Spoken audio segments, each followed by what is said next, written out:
The intent of God when he put his Son into the earth, and therefore when he brought his house into the earth, was to bring the culture of the kingdom of heaven into the earth.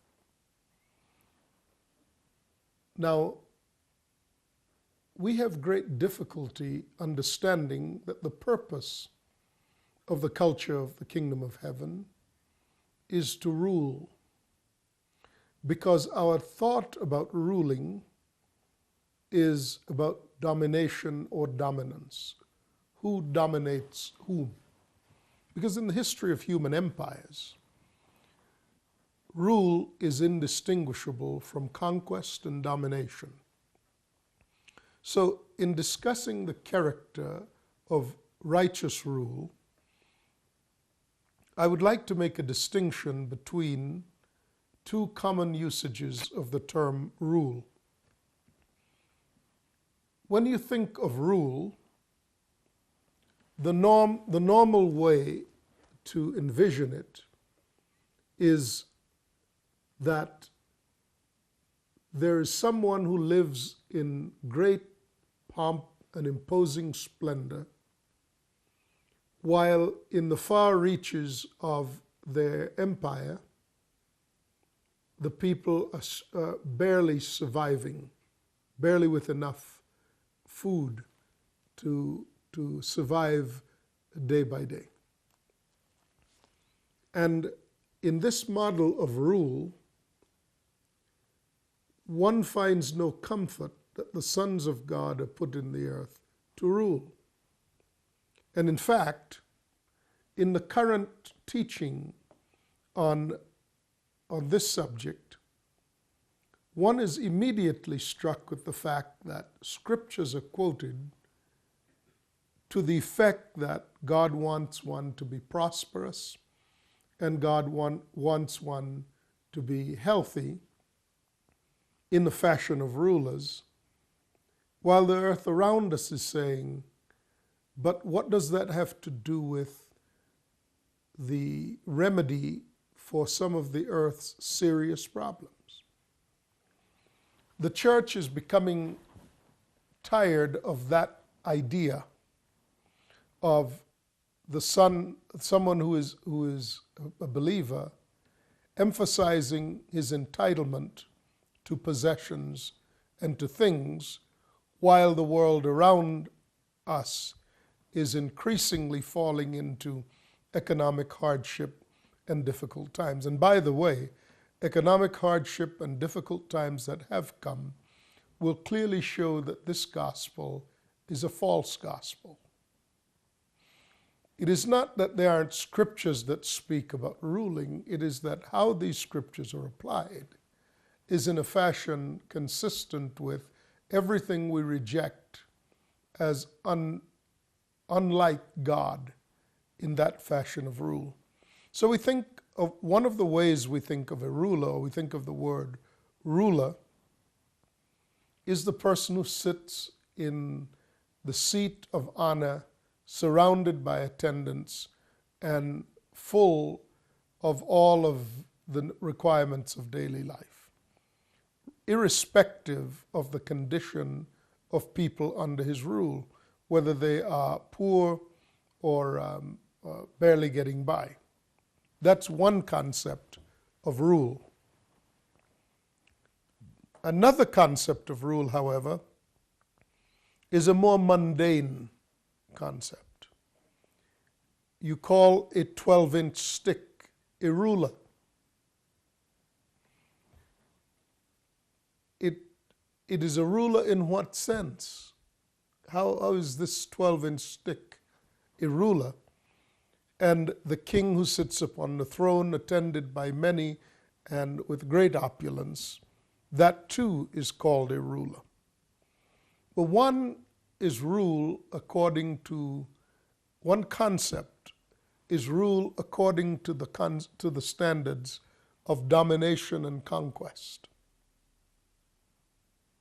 In that framework, the appropriate question always is, who is in control? The emphasis is always on who gets to make the rules? Who gets the benefit of this system is that question. And as we speak of the house of God being restored, that question will indeed arise again. Because in the church, our model is the same as that of the world, in which whoever talks about ruling is normally pursuing gain for their benefit at the expense of those who are under their rule. But I want to challenge you with the different concept of rule or ruler that is the 12-inch stick. Because, you see, that is more to the point of being an ambassador or a representative of your Father. And that justifies, to a heavenly perspective, what it actually means to be in the earth as the sons of God and to rule. A 12-inch stick is called a ruler because it's a standard of measurement. You would have great difficulty reducing intangible concepts like space and time and numbers to tangible and workable and useful results, but for standards. So if someone were to say it is 4 feet,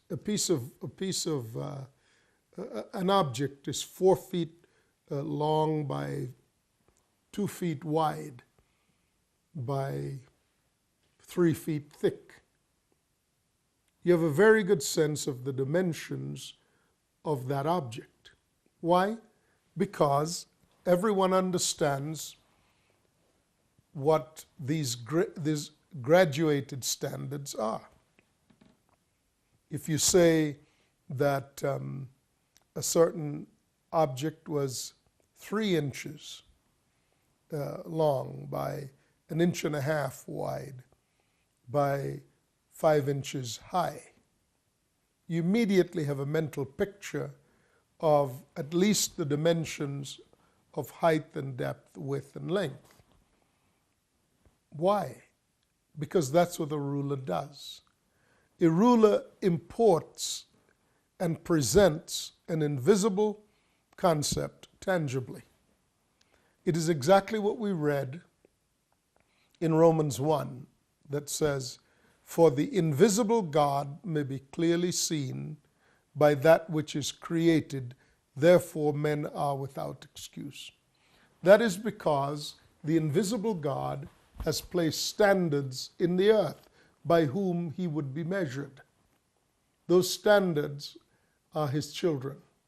He put us here, and indeed he put his house here, to provide the standard of measurement by which people who have never met God, who do not know of his existence, might be confronted with his reality. So what, then, is the reality of God? Who is God? Now, there's a remarkable story in the book of Exodus, chapters 33 and 34. It's a story of how Moses met God. Moses inquired of God that God would show Moses who God was. And so God said, on a certain day, I will put you in a cleft or a crack in the rock, and I'll pass by, and you'll see me as I am. But he said, you can't see my face. You may only see me as I move forward and move at a distance. When God said that to Moses, that he would grant his request to see God, this is what God said Moses would see. I referenced Exodus 33 at verse 18. Then Moses says, "Now show me your glory."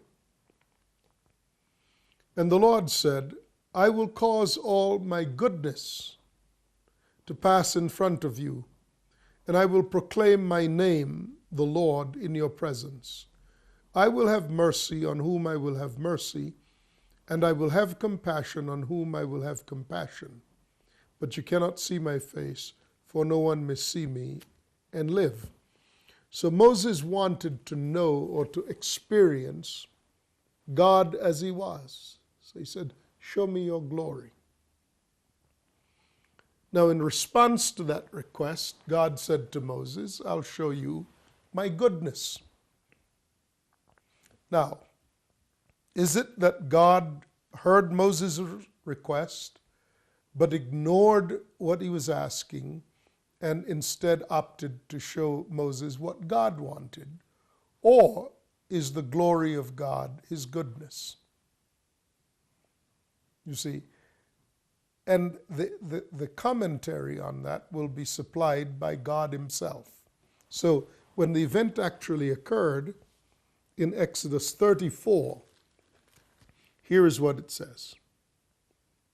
At verse 5, God had promised him in the previous, as recorded in the previous chapter, that he would, on a certain day, God would permit Moses to see his glory. Now the day had come, and this is the record.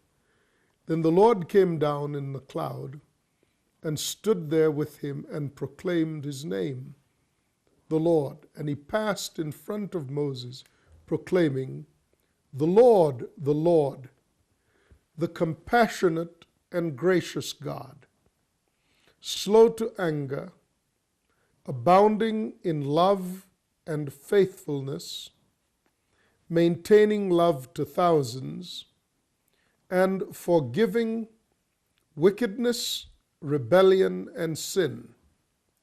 Yet he does not leave the guilty unpunished. He punishes the children and their children for the sins of their fathers to the third and fourth generation. Moses bowed to the ground at once and worshipped. Now, what do we see? We see that God promised Moses that he would show him his glory, and God spoke of God's glory in terms of his goodness. God's nature is to be good. God who is compassionate, who is merciful, who forgives, who does not keep record of men's wrongs, and so on and so on. If then this is the nature of God, what is the culture of heaven, the dwelling place of God, over which he is the king? What is the culture of heaven? The culture of heaven is the full and unobstructed display of the goodness of God. Of the goodness of God. When we think of heaven as a place of light and beauty, and it is that, these are manifestations of God's goodness. This is God as God is. You see, it is not that there is a king and there is culture and the king adopts the culture. It is that the culture of the kingdom originates with the nature of the king. That is why the culture of a particular kingdom may change with each monarch. For example, in British history, some of the monarchs were quite benevolent and merciful. And they went by titles like the meek or the humble. But there were others who were terrible, who were murderous. And they went by those titles as well.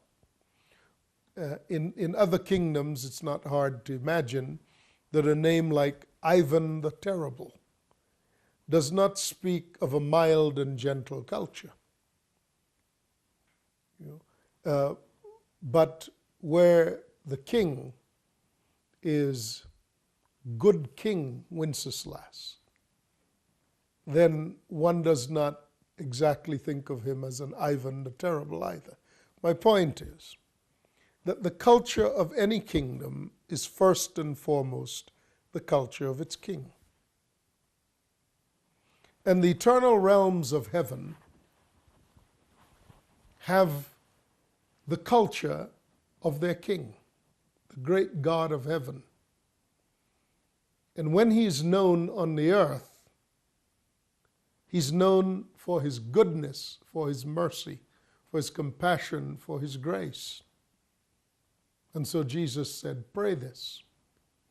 Pray that your kingdom will come in earth in the same way that it is in heaven. Why? Because when God put Adam into the earth, that was the original plan. And Jesus is asking us to pray that the original plan will be restored. That the culture of heaven would once again be the culture of the earth. When Adam sinned, the culture he adopted was quite different from the culture that he previously practiced. Now, we'll have plenty of time to talk about the culture that came up when he sinned as a result of his sin. But you know, we do not normally think about the culture that Adam had before he sinned. We meet Adam in the scriptures, even though the Bible tells us that he lived for a period of time before he sinned, and that while he did so, he ruled, because God said, let him have dominion over the whole earth and everything in it. So until Adam sinned, he was doing exactly what he was put in the earth to do. He was a ruler in the sense that, as a son of God, he had both the nature of his father, that is, that he was spirit like his father is spirit, and he had the character of his father. He was good like God is good. You see, a viceroy is the king himself in another. The other in whom the king is has given up all rights to being anything else. So, when you're a viceroy of the king, you come to do kingly things, what only a king can do.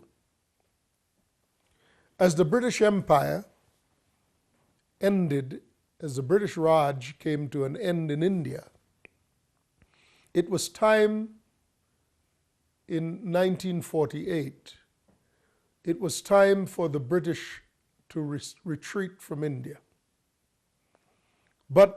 And it was also time for India to arise and to become a sovereign nation, free from British rule.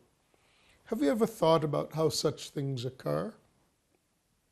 How does that transition actually occur? Well, it may occur, as it did in our nation, by some men who fought the British and won and took to themselves the right to establish a kingdom apart from the kingdom that had ruled them. We had the right to establish the American Republic, free from the control of the British crown, because, simply put, we defeated the British. When transitions of authority come about as a result of war and conflict, there is little opportunity for a peaceful transition of government. And what commonly happens, at least for a period of time, the nation that becomes independent of a kingdom of which that nation was a part has hostilities between both governments for some considerable period of time. But nations are beginning to learn the statecraft of transitioning in a peaceful way when the time to free a territory to become a nation has come. The last British viceroy to India was Earl Mountbatten, Louis Mountbatten of the House of Windsor. He was the one who went to release India from British rule and to welcome India into the Commonwealth of the British Empire. That is the work of a king. That is the meaning of the term viceroy in the truest sense of the word. It's greater than a governor. It's greater than a representative.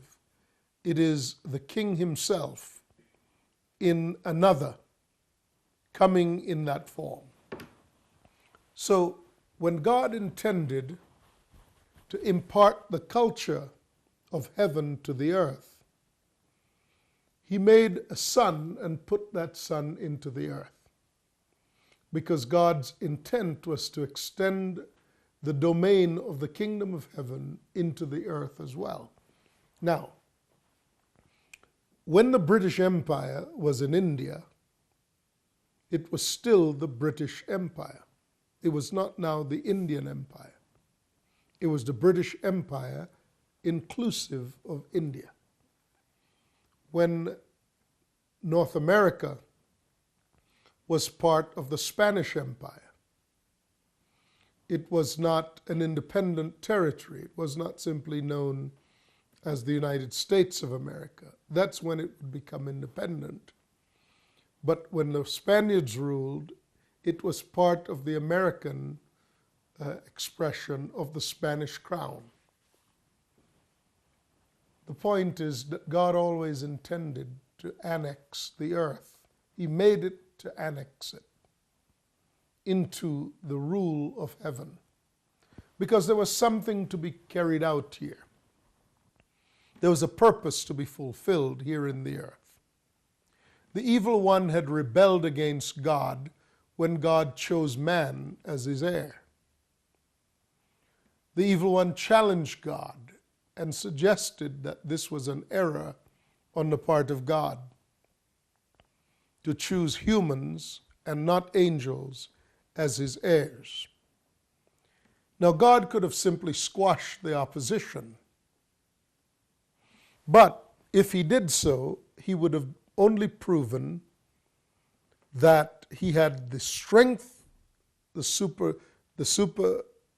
superseding strength, the dominant strength to crush the opposition. He would not have established whether or not he was right to do so. And what would have left questioned, what would still have remained unresolved, was whether or not God was good. Was the nature of God good? How do you square the good nature of God, for which he's known in the scriptures?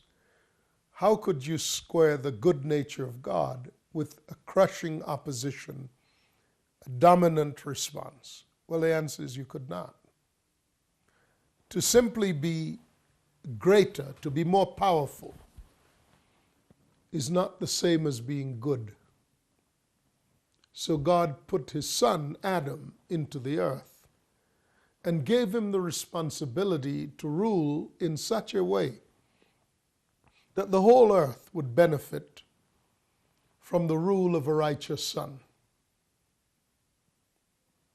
That was the intent of God.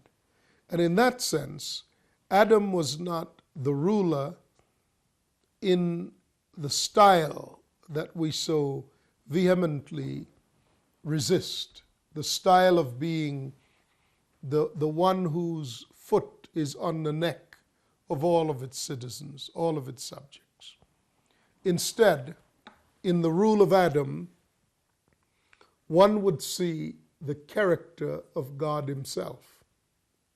If you've seen Adam, you would see God in the fashion in which Jesus said, if you see me, you've seen the Father, because the Father and I are one. That's the point of having a son in the earth as a ruler. You do not have to dominate the planet with your military strategy. You do not have to co-opt the freedoms of others through manipulative intents. What you're called to do is to represent the invisible God, your Father, to the same exact standards of his being as are put on display in and through you, so that the experience of mankind with the living God is the same in the earth as if their initial contact were with God in the heavens. What then is the point and purpose of a son? The son was put to be the exact representation of his Father's good nature. So if God is good, if God is merciful, if God is kind, then Adam's rule is the rule of goodness, kindness, and mercy. Surely goodness and mercy shall follow me all the days of my life, the psalmist said. Why? Because he was dwelling in the presence of God. When you dwell in the presence of God, whether you're in the earth or you're in heaven, the experience with God's goodness will be the same in either place. But since God is invisible, if you experience his goodness in the earth, but he's invisible, you will not know that it is God. You'll wonder if it's just luck or fortune. Therefore, God puts his known representatives in the earth, his sons, to bring forth the order of heaven in exactly the fashion that it is in heaven, that it be brought forth in the same way on the earth. Ours, therefore, is the culture of rule on the earth as the sons of God, for this is the culture of heaven. We'll pursue this matter further now in subsequent broadcasts. I'm Sam Soleyn, and I'll talk to you then. Bye-bye.